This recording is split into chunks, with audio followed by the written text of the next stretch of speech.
السلام علیکم ورحمۃ اللہ وبرکاتہ۔ قابل قدر سامعین گرامی، قربانی ایام اس کے آنے والے ہیں بہت جلد ہی۔ بہت سارے ہمارے بھائیوں نے جانور بھی خرید لیے ہیں، بڑی محبت سے ان کو پال رہے ہیں، کھلا پلا رہے ہیں، بچوں میں خوشیاں ہیں، بچے ان کو گھمانے کے لیے لے کے جا رہے ہیں۔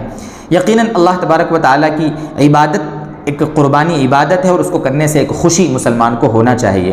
بہت ساری عبادتیں ہم دوسری بھی کرتے ہیں، ایک مسلمان کی شان یہی ہونی چاہیے کہ جب اللہ تعالیٰ اس سے ایک کام اپنی عبادت کا اگر کروا لے تو بندے کو دل میں خوشی ہو کہ اللہ تیرا شکر ہے کہ تو نے مجھ سے ایک عبادت انجام دلوا دی۔ اب سوال یہ ہے کہ قربانی کس پر واجب ہے، کس کے لیے کرنا ضروری ہے؟ ہم پھر یہی کہیں گے کہ لنک اس کی ڈسکرپشن باکس میں موجود ہے، اس کے لیے مستقل ایک ویڈیو ہم بنا چکے ہیں، وہ چینل پر اپلوڈ ہے، اس کو دیکھ لیں۔ لیکن یہاں غلط فہمی کیا ہو جاتی ہے، بہت سارے ہمارے آج کل ہندوستان پاکستان کے جو ہمارا علاقہ ہے جہاں ہم رہتے ہیں، تو ہمارے علاقوں میں جوائنٹ فیملی کا رواج ہے، مشترکہ خاندان، 2 بھائی 3 بھائی سب ساتھ میں رہتے ہیں، باپ بیٹے ساتھ میں رہتے ہیں، گھر میں 2-3 بہویں ہیں، ساس ہے، سب ساتھ میں رہتے ہیں، ایک چولہا ہے، پکاتے ہیں کھاتے ہیں اور ساتھ میں کمائی خرچ کرتے ہیں، ساتھ میں خرچ کرتے ہیں۔ اب یہاں سوال یہ ہے کہ ایسی صورت میں کیا خاندان کا ایک فرد جو مکھیا ہے گھر کا وہ صرف قربانی کر دے تو قربانی ادا ہو جائے گی، یا گھر کے سارے افراد پر قربانی کرنا ضروری ہے؟ بلکہ بہت سے گھرانے تو وہ ہیں کہ جو بیچارے صرف ایک ہی قربانی کرتے ہیں کہ سال میں بس ٹھیک ہے،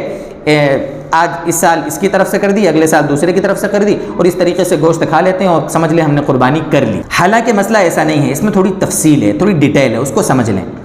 جیسے ایسا سمجھیں مثال کہ گھر میں باپ ہے اور گھر میں 3 بیٹے ہیں، مثلا باپ بیٹے سب کی ایک ہی دکان ہے، ایک ہی دکان میں سب کماتے ہیں، وہیں بیٹھتے ہیں، خرچ کرتے ہیں۔ تو اب یہ دیکھا جائے گا کہ یہ جو 3 بیٹے ہیں اور باپ ہے، ان 3 بیٹوں کی حیثیت گھر میں کیا ہے؟ مالک گھر کا باپ ہے، بیٹے جو کچھ کماتے ہیں سب کچھ لا کر باپ کو دیتے ہیں۔ بیٹوں کو کچھ خرچ کرنا ہو، اگر 1000 روپے کا سامان بھی لانا ہو تو وہ باپ سے پیسے مانگتے ہیں یا باپ سے پوچھتے ہیں، باپ اگر اجازت دے گا تو ہی لائیں گے، باپ نہیں دے گا تو نہیں لائیں گے۔ یعنی اس سے سمجھ میں آیا کہ پوری دکان کا جو کچھ مال ہے، پراپرٹی، اس کا مالک باپ ہوا، اور جو بیٹے ہیں وہ باپ کے ہیلپر ہیں، وہ اپنی مرضی سے کچھ نہیں خرچ کر سکتے۔ تو ایسی صورت میں صرف باپ پر قربانی واجب ہوگی، بیٹوں پر قربانی واجب نہیں ہوگی، اس لیے کہ وہ بچے جو ہیں وہ مال کے مالک نہیں ہیں، وہ سب مال کا، دکان کا، پراپرٹی کا مالک باپ ہے۔ یہ جو بیٹے ہیں یہ تو باپ کی صرف ہیلپ کر رہے ہیں، تعاون کر رہے ہیں، ٹھیک ہے؟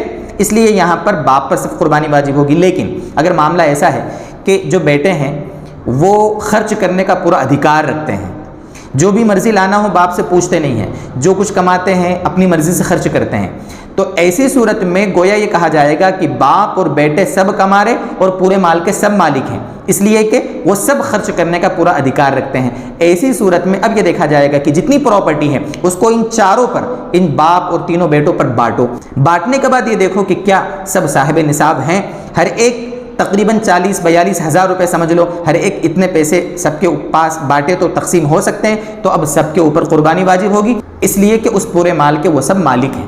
اسی طرح مان لو باپ کا انتقال ہو گیا، والد صاحب مرحوم ہو گئے اور بیٹے ہیں، اور بیٹوں کا یہی مسئلہ ہے کہ بڑا بھائی کو سب لا کر دیتے ہیں، تو اب بڑے بھائی پر صرف قربانی واجب ہوگی، ٹھیک ہے؟ بچوں پر یعنی چھوٹے بھائیوں پر نہیں ہوگی، اور سب برابر خرچ کرتے ہیں، سب کا اپنا حق ہے، جس کی مرضی جو کرتا ہے، تو اب سب کو یہ دیکھا جائے گا کہ سب صاحب نصاب ہے کہ نہیں، یہ دیکھ لو۔ کل ملا کر یہ ہے کہ اس کی حیثیت گھر میں جو بالغ مرد ہے اس کی کیا ہے، اس کے حساب سے اس کو آپ طے کر لیں کہ قربانی واجب ہوگی یا نہیں ہوگی۔ ہاں یہاں پر عورتوں کا مسئلہ الگ ہے، گھر میں عورتیں ہیں، مان لو 3 بہویں ہیں اور تینوں صاحب نصاب ہیں، تو تینوں کے اوپر مستقل الگ الگ قربانی واجب ہوگی۔ گھر میں ساس ہے، اس کے پاس الگ زیور ہے، اس کی قربانی الگ واجب ہوگی۔ ضروری نہیں ہے کہ اگر گھر میں اتنی قربانیاں واجب ہے تو آپ ہر ایک کے لیے الگ الگ بکرا لائیں، ضروری نہیں ہے۔ آپ جتنی استطاعت رکھتے ہیں 2 بکرے 3 بکرے 1 بکرا لے آئیں، اور باقی گھر میں جتنے افراد پر قربانی واجب ہے ان کے آپ بڑے جانور میں حصہ لیں، تو آپ ذمہ داری سے سبکدوش ہو جائیں گے، آپ کی قربانی کی ذمہ داری ادا ہو جائے گی۔ یہ مسئلہ تھوڑا اہم تھا، اس لیے تھوڑا اس کو تفصیل سے بتایا ہے۔ یہ مسائل فتاوی رحیمیہ، فتاوی محمودیہ، آپ کے مسائل ان کا حل، کتاب الفتاوی، دیگر جو فتاوی کی بڑی بڑی کتابیں ہمارے اکابر علماء کی لکھی ہوئی ہیں، ان سب میں یہ مسائل موجود ہیں، ان سب کا خلاصہ ہم نے آپ کے سامنے بیان کیا ہے۔ اس میں مزید کوئی ڈاؤٹ ہو آپ کو، کوئی بات، تو آپ کمنٹ کریں، انشاءاللہ ہم کوشش کریں گے کہ آپ کے ڈاؤٹ کو ہم دور کریں۔ اللہ تعالی ہمیں دین کی پوری سمجھ عطا فرمائے۔